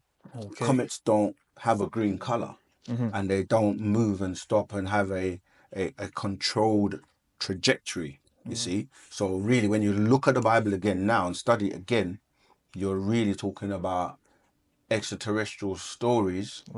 And these beings are being referred to as angels, Elohim, etc., etc. You go to where they come from, which is the Sumerian tablets. You end up with the Anunnaki, who are these beings also that have come here and settled here because they had to evacuate their homes. Because when you have a situation where your son dies, you have to find other refuge or somewhere else where you can go to just continue surviving. And a lot of times, what they would do is create, you know, what we call like, you know, like probes. If we were going to another planet, like now that everybody's trying to get to Mars or go to other places to find where to live in case our planet has that, you know what I mean, unfortunate situation where the sun dies. It may not happen now, but millions of years from now, it could happen. Yeah. Because when you start to study suns are born, they live, and they die, just like we are. So I'm saying that to say that when you look at how they basically came here because they had some type of catastrophe, or there was a war, and they had to leave, and they came here, built these crafts, and when they came here, they will get these creatures that they created, which many people refer to as the Greys now, to go and make sure that this new environment was habitable for our type of being, Right. and that being would then report back with information. It's like if you go to Mars or where another planet, you want to know if you can breathe there. Is there oxygen there? Yeah. You know, is it? Yeah. You know, can we basically live there? So that's what they used to do. Yeah. And you've got different types of beings from different constellations and beginnings. So I hope that's helped you to kind of like Yeah. put into perspective. Yeah. How Wu-Sabat It's a lot to take in, explains. but Yeah, it's a lot. You know, the You know what master I mean? teacher is the master teacher. Yeah. He teaches on every subject and has taught us pretty much everything above and below the sun. And you have to use your intelligence. Yeah. You've been given a brain, but you also have been dumbed down to the point where most people use less than 10% of their brain. So imagine if you were able to use your full capacity. You would be as powerful as these beings that are 100,000 light years ahead in terms of technology. So the last point I wanted to make quickly, so when you're seeing these crafts where you have aerodynamics, if you've got intelligence and you study how crafts are made and how they move and how they deal with the environment, anything that has to use aerodynamics is man-made, right? But anything that's able to morph from one state to another, this is where alchemy comes in, Right. where you're able to transform, base metals and transform energy from one to another. So, Right. If you're an entity that is able to morph and transform into a particular type of craft, that's definitely not from here, because the technology of those types of crafts, where they're calling them orbs, Right. that's alien technology to the point where man is not caught up. Man has not caught up yet. So now people are seeing these crafts all over the world. Right. And in New Jersey, for example, they were talking about it, if you were following the news. New Jersey was the place where the master teacher, if you read The Man from Planet Risk, the Akasha Records, these are books that he's put out. You can get, all the links will be in the chat. That's where he was first approached by these aliens that were sent to find him. Okay. They're known as Creole, Alamo, and Sa'at. They came to find him. Okay. And took him with them. This was like you discovering who he was and his mission on the planet and his purpose. Yeah. They took him, and they basically, first of all, he was like you, he was terrified. What's going on here? Scared, like anybody would be. But they came up to him and touched him on his forehead and calmed him down. Okay. And he was calm, and then they were able to communicate with him telepathically, mind to mind, and said, "Don't worry, it's fine. We're not here to harm you." Da, da, da. They took him in the craft. Okay. And they would show him, travel and show him, Okay. and pull big screens and show him, this is Planet Risk, which is where you come from, and we've come to find you because you're going to help save many. You're going to save many people on this planet, because the planet was almost on the verge of destruction. Because let me just finish this quickly, because I will lose my thought. Other beings came and they were in touch with like certain US governments, and they gave them technology, like the atom, to make the atom bomb. And that was used, the first nuclear weapons, and that's when the bomb was dropped on, Nagasaki and Hiroshima, and that threatened destroying the planet completely. And for millions and millions of years, beings have been here, living on the water, living in the seas, living in the air at different places, able to hide and morph and live in amongst us. But now they becoming more and more open. I think humanity has to evolve to the point where we have to meet and know about these beings, because they're going to help upgrade us and give us certain information. And so certain people are being touched and guided and influenced. And now when you tap into your godliness, your powers, you can now receive information from your ancestors. And a lot of people are having spiritual experiences. The brother Terence Howard is talking about his experience, and he's now able to use certain technologies to develop crafts that are more advanced than what we're used to. So now there's that.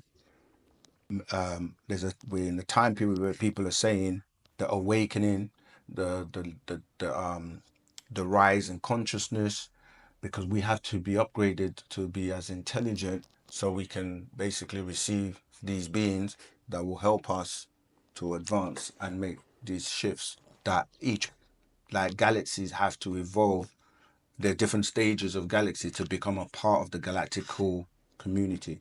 So I know I've given you a lot, but it's not just for you so as much, well, it's man. for the Yeah, of benefit course. of the listeners. But yeah, go ahead. Yes. I wanted to say something before, but it's something just come off just now. Right. So so are you saying we might have to introduce people writing notes so that they can remember their thoughts, because it's we true, do have a it's lot of true. information. But I'm interrupting you. Sorry. No, that's Go all right, ahead. that's all right. So are you saying we're behind? We're very behind. Okay. Yeah, and this is one of the problems, because man and his ego believes he's the only intelligent life in the whole of. Imagine just the planet, not just the planet, but the galaxy, not just the galaxy, but the universes, the multiverses, the omniverses, and you think you're the only intelligent life form, which is not true. So yes, we are behind, and most of the technologies. That's why these crafts. It's funny. I was listening to the news and I heard Donald Trump saying that, because he was being asked, "What are these orbs? What are these?" They said that their excuse is they're drones. And that's why I was saying about aerodynamics and how drones maneuver and how they move compared to the orbs, which were completely different. Right. And if you're studying and you're a person who knows about, you're dealing with like aerodynamics and dealing with flights and that, you can tell that some of these crafts are extraterrestrial. The ones that are coming out of the waters, making certain maneuvers that, a craft that uses basic technology is not able to do. You see, like even when they got the stealth, and they gave them other things like the hovercraft, the stealth was able to, because like if you think about flying, you need a runway to build up momentum for the flight to take off. That's old technology when you can just go and lift off. You see, so the stealth was an advance in terms of being able to do that. And those crafts, those alien crafts, they don't need a runway to. So like it's like you have to take a step if you're gonna jump, run really fast, and then jump. It's like if you can just go, why do you need that? So if you look at how these crafts are maneuvering and moving, is definitely alien technology, and they're way advanced, way advanced, where you can take a physical craft and actually morph it into energy, and they're able to change dimensions, so you can see them for 1 minute, and then they can cloak themselves, and you don't see them. So some people have they're able to see the crafts briefly, and they play by going into the different dimensions, changing themselves, maneuvering. So the governments of the earth have to work with them, because they literally can't do anything. And when it got to that point where they were about to destroy the planet, they had to send a federation from the Intergalactical Federation to come and speak to the presidents and say, look, what you guys are doing, you don't. That's why they didn't give them too much information, because look what you're doing with the little we've given you. You're making atomic bombs and trying to blow up the planet. So they met with people like Truman, beings like Val Thor came down. I mean, these are things you can Google and research, but because at that time, talking about extraterrestrial and all these beings, to people who were dumbed down to believe in a god and a religion concept, it will freak people out. So for years, they had to put a lid on it. So when the Roswell incident took place, they said, oh, it was a weather balloon. But when you go back and speak to the people that had the experience, that were involved, that have passed on the information to their families from generation to generation, they saying it was no weather balloon. And now we're experiencing a similar thing, and we're being told, oh, it's just drones. Okay. But, as time goes on, it's going to become more there. There were definitely extraterrestrial crafts. Okay. Yeah. For a lot of people who keep asking the question, what's going on with these drones and Yeah. there's extraterrestrial crafts. I hear that. Yeah. Okay. So Any we more questions? kind of cleared that. Yeah. But okay, I think this is an important question to me, and I hope the viewers can find it helpful. Does your afterlife depend on the knowledge you have, or No, is it it? depends. Well, kind of relates. But did you finish the question? Because Yeah. So does it depend on the knowledge, or is it based on your belief that determines your afterlife, or good. you I know what I got the mean, question. or is it because I call myself spiritual. Am I in a better position? No, You know what I mean? because Yeah. it depends on all of it, to be honest. Yeah. Because what's the point of knowledge, right? If you look at the two words, because with Wu-Sabat, it's important to break down words and research the words, because that's how people are tricked or spellbound, because you get a word in English from another foreign language, and in English that word may not be translated properly or can have different meanings. So in English, you can have one word that has 500 different meanings. So that's confusion, because which one are we talking about? So you do need knowledge. And the word knowledge, the first part of that is what? To know. Yeah. Yeah. Whereas the word belief or believe deals with lies. And you can see the word LIE in both those words, because knowledge is knowing and belief is believing or accepting things without proof. Whereas knowledge is, I have to carry out experiment like a scientist, and then I'll get outcomes, and then I'll try and make several attempts until I get the right outcome. So when we're saying do your afterlife does it depend on your knowledge? The knowledge, if put into practice, then changes or transforms you. Yeah. So for example, having knowledge of what to eat or what to put into your body as nutrition is going to help you be healthy and live longer. Yeah. Whereas if you have the knowledge but you don't put it into practice, then what is the point of you knowing that? Yeah. Whereas when you put the knowledge into practice, it strengthens your being, your spirit and your soul. And so it's not just about knowledge, it's the application of the knowledge and also your intentions.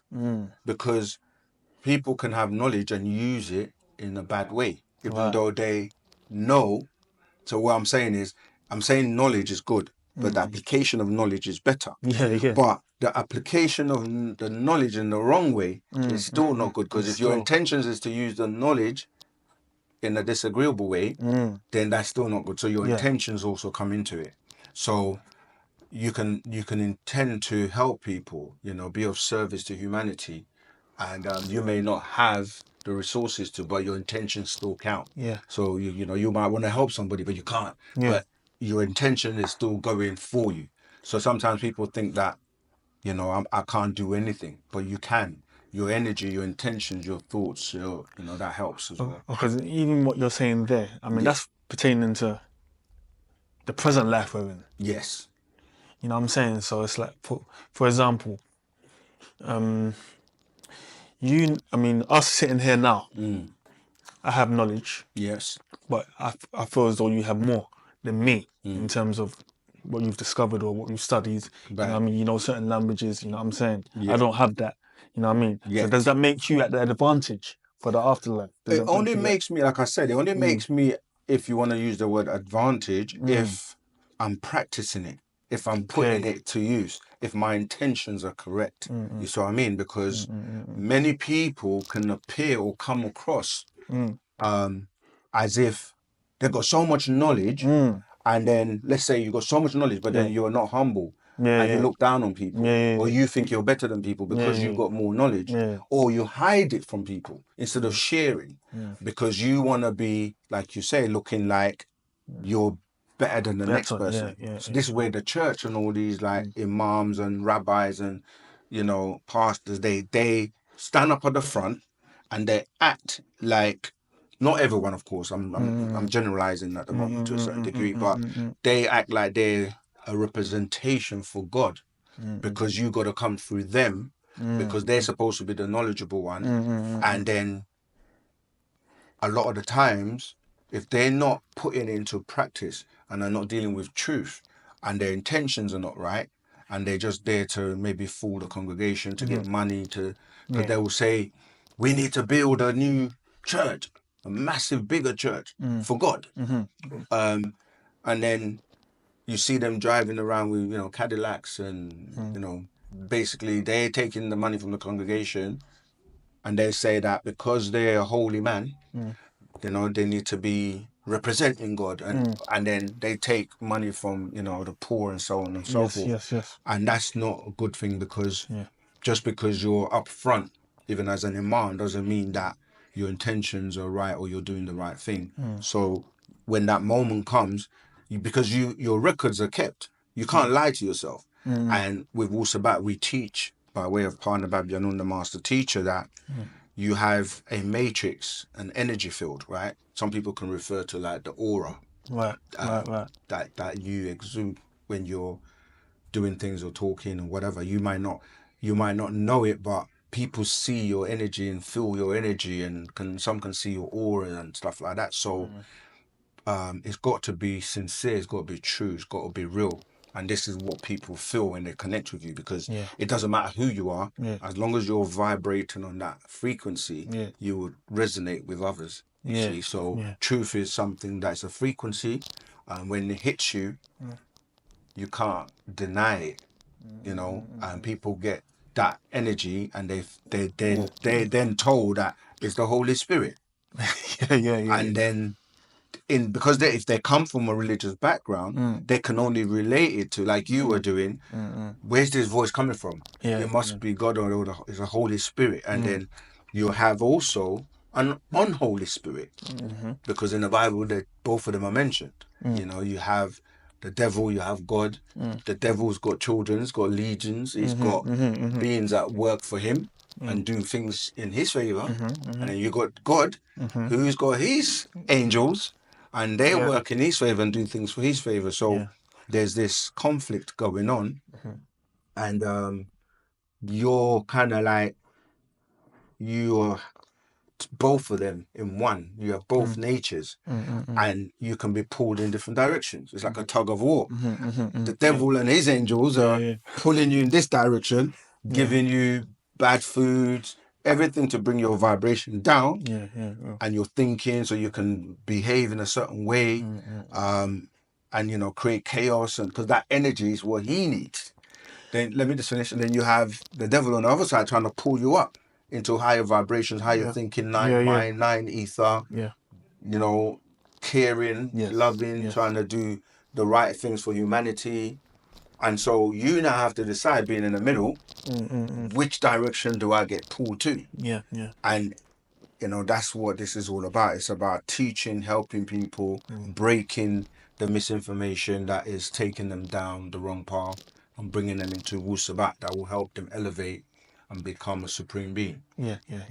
Absolutely. No, it's good, knowledgeable words, and Thank you. But because I don't want to lose what I want to say, innit? Yeah. But I know that I'm glad you explained it entirely, almost. Well, pretty much to me anyway, it was entire.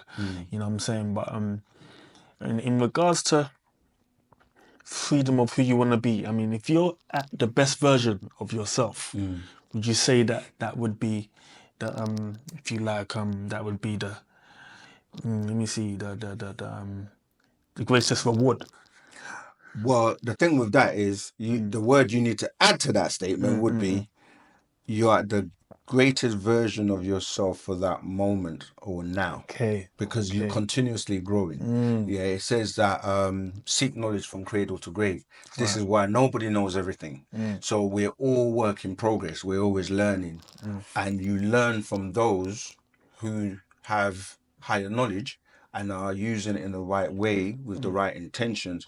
So, for example, the master teacher teaching us all of this information, that's him saying, look, I can raise you to my level, and then you now can raise others as you're being raised. So everyone teaches everyone, this is what we do this. Each one teach one is the name of the, the series of these videos, because you're never at your best. You're always doing your best at that moment, but you're constantly evolving and growing. So, like I said, most people only use less than 10% of their brain anyway. Yeah. So you have to learn, and then you become responsible, because with great power comes great responsibility. So you are now, the more you are showing these higher beings, your ancestors, that you're a responsible being, they will give you more power. They will help you more, because you can't give a child a loaded gun. Yeah. If a child doesn't know any better, doesn't they might go, oh, what's this? and absolutely accidentally. Right, blow their brains out. So they raise you, and the more you, that's why, it says Moses was made a god by the Pharaoh, because the more you're showing that you're responsible, it's like even you, if you have children and you watch your children to see who is more responsible, that if you were not around, who would you leave or entrust certain things to? And that's what they do with us as their children. They will give us more and more power if we can not misuse it. But of course, you will always have opposing forces and adversaries that are trying to pull you down. Remember the tug of war, they're trying to pull you down. They don't want you to, because you benefit them if you're vibrating on that frequency when you escape. But the thing is, when people start on their spiritual journey, it can become a task, because you're being pulled in both directions, and you get to a point where you feel, I just want to give up. Like, like now, right? This whole Christmas period, everyone is gonna be eating a lot of food. And if imagine you've been eating turkey all your life. And now you come into this information that says, you know what? Meat's not the best thing for you anyway. Why are you killing the animals and eating them? What kind of mindset is that? You see what I mean? I'm just giving an example. And you decide, you know what? It's true. It makes sense. I'm going to stop eating meat. So now you're around everyone eating turkey, and it's going to be challenging, especially if you've been doing it for so long. Exactly. Yeah. But you have to overcome that. This way your willpower should come in to say, I'm going to stick to it. Or exercising. You may not be exercising, or whatever it is. You have to stick with it, because after a while, it's not as hard or as daunting. Because some people never fast in their life, and fasting for one day, it's like they're gonna, they feel like they're gonna. That's the it's end. Madness. But when you're used to fasting, and there are different methods and different ways, and then it becomes easier as you go along. So what I'm saying is, don't give up. Because it says, trials and tribulations will come, and for you to receive the crown of life, and you have to endure to the end, regardless of what comes your way. So this is why the master teacher has been enduring all types of. So that is something you challenges. stand on. Sorry. That is something you stand on, in the fact that, I'm saying, if we're taking the path of knowledge, and we're setting an example, I'm saying, path of righteousness. I mean, it is. Righteousness just means natural, doing the right things. It's natural that better things are yet to come. Of course, absolutely. But it's not for. You have to earn it, basically. You have to work towards it. You can't just expect, like Jesus said, you can't take pearls and throw them to swine. So there is a level of attainment that you have to be worthy. So again, there's this talk of the 144,000 in the book of Revelation, and many are called, few are chosen. These are words that are used to say, listen, you will receive the crown of life, or the glory, or the salvation, but you have to, you can't. And again, I like to make things simple. Like I say, if you are imagine there's a room, a white room, pristine, clean, and that's your job, to prevent people coming to that room and messing it up with muddy boots or whatever. Do you know what I mean? Like that's just a place, we call it heaven. You have another room where you can do what you like in there. You can smoke, drop the ashes on the floor, put the butts on the floor, drop things on the floor, smoke. Everything's just chaos in there. There are people that are gonna like going into that room because it's fun, right? You can do all kinds in this room. That's what we're on. The planet Earth is like, you have all kinds of delicacies that are offered to you by the harlot. Again, this is in the book of Revelation, isn't it? And you can partake of these delicacies, And it then says, what profits a man to gain the whole world, but to lose their soul. So this goes back to how important your soul is. Yeah. So people will they consider suffer or suffering because it's an ongoing thing. Yes. But that suffering is abstaining from these delicacies and the offers that the devil gives you. Because remember, even Jesus was being tempted. Yeah. And he was told, if you do this, if you do that, I'll give you this. Yeah. Do you know what I mean? And a lot of people, unfortunately, because of the way the world's been made to seem, like getting riches and, material goods is important, a lot of people will sell their soul for the devil, as they say, and but when it gets to that point on your crossing, when you're going back into where you come from, where they say judgment, where you get to decide whether you go to heaven or you go to hell. At that point, everybody wants to become religious at the last moment. Oh, forgive me, God, I repent. And it's made to seem like all you have to do is say, Jesus, and that's it. Until you get there, and you find out that it's not that simple. You have to. Most of the religious groups had a spiritual order. Like Jesus belonged to the Essene order, right? And the Essenes. This is where you're saying about the magic, the white and the black magic. Yes. The Essenes, they were known as the Magi. These are the three wise men that went to see when Jesus was being born, according to the books, right? Yeah. And they were wise because they actually advised Herod, right? Herod was obviously ruling at that time, and he was afraid of this new king that's being born. And he's like, the king of the Jews, why are they calling him a king? I'm the king. Like, how dare he come to my kingdom? Yeah. I mean, the wise men, why they come to my kingdom and don't come and see me first? So he summoned him. Who is this king you guys are coming to see? And he was like, but in his youth, Herod was also, because the Magi, because they studied the stars, they were very knowledgeable. And this is where the whole astronomy versus astrology thing comes from, right? Because there's always two. One is right, one is wrong. Right. Anyway, they told him at a young age that he was going to become a king and he's going to be a great person.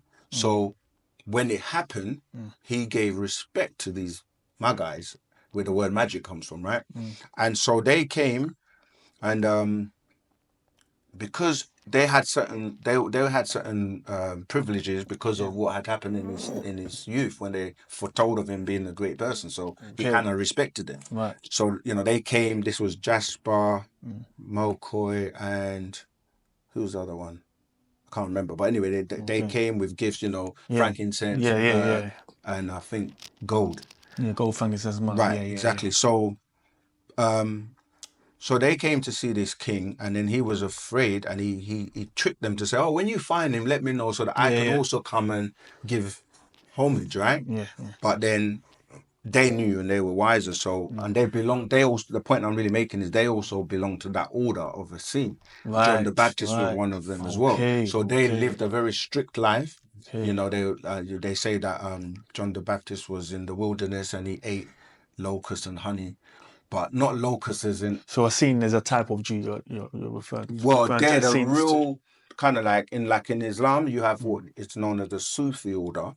Yeah, I'm just saying, like, well, we're talking about the suffering, which is really discipline, where you're not eating certain things, you're fasting, you meditating, you're doing a lot of spiritual practices that help raise you, right? So I'm saying that to say that you have this walk where in Islam they call it the Suratul Mustaqim, where you're walking the straight and narrow path, where you're not distracted by, the riches of the world. It's the same with Christianity, where the Essene order, they were strict. They kind of followed real spirituality, spiritual practices, not the ones that just go to church, dance, sing, play tambourines, and it's a show. It's not real spirituality. It's just, I go to church every Sunday, so I'm saved and I'm going to heaven. You get dipped in water and you think now you're saved. And you don't do any work or work to perfect yourself. It's just a show. The same with Islam and other religions. You can't just wear nice robes, wear oils and smell good and you think that's it. You just believe and you're going to heaven. So it is about work and being sincere and actually doing your best. Just doing your best as much as you possibly can with the right information. So it is kind of pertaining to not just the amount, but the quality of the amount. Yes. That kind of gets you to the next Yeah, level. yeah. You know. You have to constantly work at it. It's not easy. It's not like, you know, you just turn the other cheek and get slapped. You've got to balance everything out as well. That's what Wu-Sabat teaches us. Is like there's a level of common sense that comes with it. You know, we're not saying like we're perfect, and you know, we're not saying that we won't use our other side. You know, both agreeable and disagreeable need to be balanced and used in the right situations. So yeah, we ain't doing that turn the other cheek. So if you slap me, you might get it one time, but I ain't gonna turn the other cheek for you to slap me again. You know, so Hear that. yeah, there's a level of practicality to Wu-Sabat. We're professionals from all walks of life, all different races, and we just live in peace and harmony, but we deal with the facts and truth. And just one more thing. Yeah, sure. Say if we do, for example, live up to what we're learning and be an example, you know what I mean, sharing the love that was taught to us or through knowledge or and expressing the knowledge, the place we go after this life, just to clarify, what's your understanding of your where we actually go? Yeah. You know what I mean? And again, that depends on your attainment. Because you have to say, where did I come from? Because you're going back to where you came from. True. There are different realms, right? Different levels of vibration or existence. Because in religion, everything starts from creation. Because you're taught that God said, let there be light, and you know, everything. Something had to take form. He had to create a man, and then take the rib in the Bible, take the rib to create a woman. So a lot of people just know creation, but when you study and research what does the word creation means, or to create something, it means to grow in form, or to take something and grow, right? And the reason people don't know is if they don't study the languages, they won't know that there are, like what I said about the spirit and the soul, they're two different words. So in Genesis, the word Genesis comes from the word Barashith in Hebrew. And the word bara, B-A-R-A, it's talking about doing something again, refilling, recreating, reforming. And that's not the same as bringing something in for the first time. Yeah, so the word for bringing something in for the first time is khalaka, Khalaq, khalaka. Wow. Right? So again, that means bringing something in that has never existed. So the point I'm making is that existence is before creation, because things have to exist for you to to create. Like, for example, this table has been created because you had to use the wood from a tree that existed. I mean, we can go further depending on how far back you are. But I'm saying things exist. Even if you go to subatomic, they exist at different levels of vibration or ether. And when you slow it down in density, it becomes solid. So creation and existence are different. So what I'm saying is there are different realms where you will go to depending on how you elevate yourself. And so what people are calling, for example, spirit, there's a spiritual realm.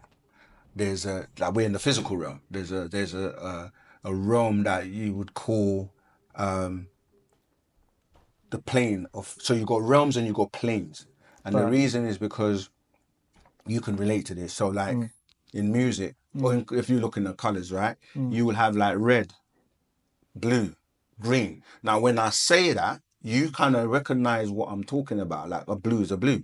But if I lined up many types of blues, you'll be like, oh, there's different shades or levels of blue. Right. So when we say planes, there are subtleties in terms of, like, a color can have a million versions of a blue, or a million versions of green. So when we're saying these realms, you have 9 levels of them, 9 being the highest, with the highest vibration, 9 ether, where pure etheric beings exist. And then you come down in vibration. So when you leave, you go to the spiritual realm. You can go to the mental realm. You know, there's different realms depending on how you elevate, because there are beings that are pure mental. Now, in their environment, they live and operate just as we live in our environment down here. So there are different levels of existence where beings exist, and they live and carry, you know, like just like we do. That's what we're So doing you now. can, Whatever. so this is where the whole concept of heaven comes into it, because when people that are still in the physical, but when they go to sleep and they travel or have what people call dreams, and they may visit these realms and experience things in that realm, because you have a counter body or counterfeit, because you got an astral body too. So this is where the whole concept of astral projection comes in. People will travel, go to these realms, view and see things, but again, you're only limited to certain realms you can go to. So some people will go there and come back and go, I had an experience, I went to heaven and I saw this and I saw the lights and met these beings that were of light, etc. But they're only going to tell you about their experience. Now they're now telling you that's heaven looks like this and heaven looks like that. But they haven't been to the higher realms or another dimension. So they're only telling you based on what they've experienced. So to answer your question, you will go to where you attain. But even physically, you can go back. Remember, like some people were taken up physically in the like Adapa, or people called Enoch. He was taken up physically. Jesus went up physically. So you can also go to Elijah. So you can go to certain abodes, like let's say what people are calling Nibiru. Nibiru is a planetoid craft which is not on Earth. So you can also go to some of these major crafts and meet people, experience people, live there and whatever, and come back down. That's without you crossing over and leaving your skin suit behind. So there are different ways that people travel and go to these different realms. But essentially, when you lose your physical body, because you only need it for down here, you can become the nine ether pure energy being known as an Etherian.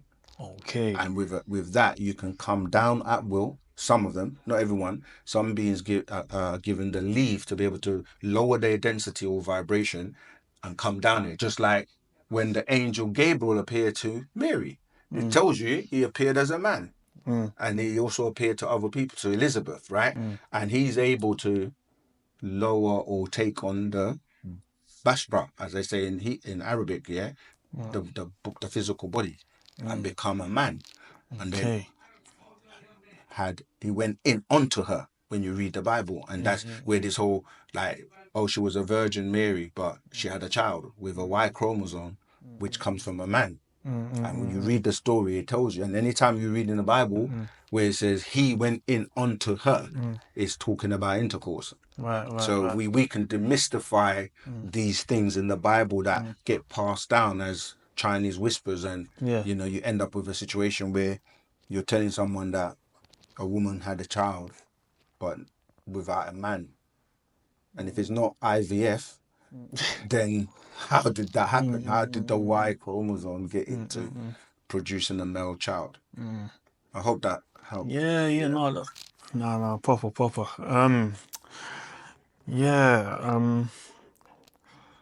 was I gonna say? You said so much. It's just, you know. Yeah, I think we could leave it there if you're happy, because it's a lot to digest, to go and process, and to research and check it out. So see the level of ether you may get to after life. Actually, can it demote? Can you be demoted back to Earth?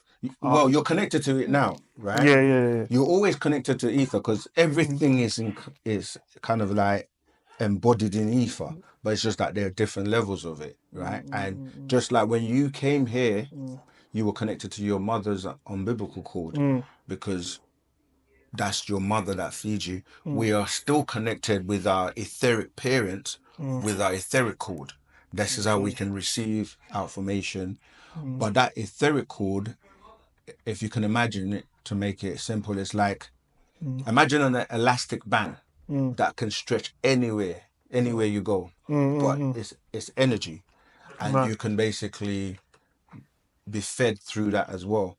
And so now going back to the question, Yeah. even when you get to the highest, we say, because we have to bring things down into English, it's hard to express it other than the best possible word we can use to try and express it, right? This is where the concept, well, not the concept, we said the all, right? The all expanding Right. in English, because all, A-double-L, is the best word we can use in English to try and express it. And all is a part of, everyone is a part of all. Okay. So we say the all is I am, you see, and that's the best way in English. But obviously, because we are taught by our ancestors, the parents, the language they spoke was the first language that was brought to the planet Earth, which is Misbatia. This is Okay. our language, or people know it as Nuapic, Okay. Sabaic. Okay. And in time, when you go back, you see that this was the original spoken language on the planet. Right. And this is where you get the scripts, cuneiform, and what people term hieroglyphics, pictorial writings in ancient Egypt, Right. which people then try and break down as the metoneta, right? Okay. Because this is the earliest forms of scripts Right. of this language, you see. And okay. the Sumerians used cuneiform, which literally means wedge shapes. Right. Because Right. if you study cuneiform, it's like wedge-shaped strokes. Okay. Yeah, and so we're basically saying that if you really want to get to the highest, you have to learn a language from these beings that are the highest beings, and because And if you don't, they don't speak English. I mean, they can still, like, they're very intelligent. They can translate and speak in any language, but I'm saying that for yourself to resonate and vibrate higher, because tones are frequency, going into music now, right? yeah. Vibrations and frequencies. So you have a palette of notes, 8 notes. Yeah. 8 right? notes. Yeah. Sorry. You go C major, let's just keep it simple. Yeah. You go C, D, E, F, G, A, B, C, right? Now, with those 8 notes, you can do so much, Yeah. right? Because even if you shift it to another key, it's still 8 notes, and they have a frequency. Yeah. And it's the arrangement of these notes where you start to build chords, right? So you might, a lot of people only think of triads as being the lowest kind of chord, but you got 2-note chords, right? Yeah. Power chords, for example, right? Yeah. Then you have triads. Then you can have a 6th, you can have a 7th, you can have a 9th, Even inversions, 11th, a 13th, inversions. Yeah. So now you can use that palette to create any type of sound and coloring and vibration that resonates with someone. So this is what when you were playing, for example, you're touching people's souls because they're resonating with that sound, that energy. Sound can be transferred to light, light can be transferred to sound, because it's all about energy. Right. So that being in you, once you ignite it, it's called like your solar plexus, which is your light being, because you're still connected etherically to your etheric parents and beings on a higher level, your ancestors, for example. So you can call on them and you can listen to them. They can speak to you, they can guide you. Nice. You just have to tune into them once you're tuning your radio station to the correct frequency. Yeah, and then they will guide you. Even me playing the keyboard as a musician, how I play keyboard. Yeah, everyone should learn an instrument. Yeah, I mean, so that's a way of connecting. That's also, right, exactly. If I play. Yeah, but again, with everything, you have to realize the tricks and the technology, right? Okay. Meaning, like, instruments have been made electronic and tuned to certain frequencies. So even when you're looking at a keyboard, it's tuned to 440 hertz in the key of C, middle C, right? Which is a different vibration to an acoustic natural instrument that you determine how you tune it. So for example, a lot of guitarists, they will use a capo, or they will tune, they'll have a different temperament in terms of how they tune their guitar. Same with the keyboard, you can do that. But because they've been turned into electronic, a lot of the frequency is lost. Even when you sample, let's say a grand piano, and you sample the acoustic to make it into like the Yamaha keyboards, that's electronic. Even though it sounds really good, you're still not getting the full natural kind of version. Yeah. So it's also good to know that natural instruments, drums, because the skin are better than the electronic ones. But of course, we live in a time where you might not be able to make noise, so you need an electronic one so you can put headphones on and play at night, true. Yeah, things like that. So yeah. you have to just have balance and have both. But yeah, being a musician and learning your voice is an instrument.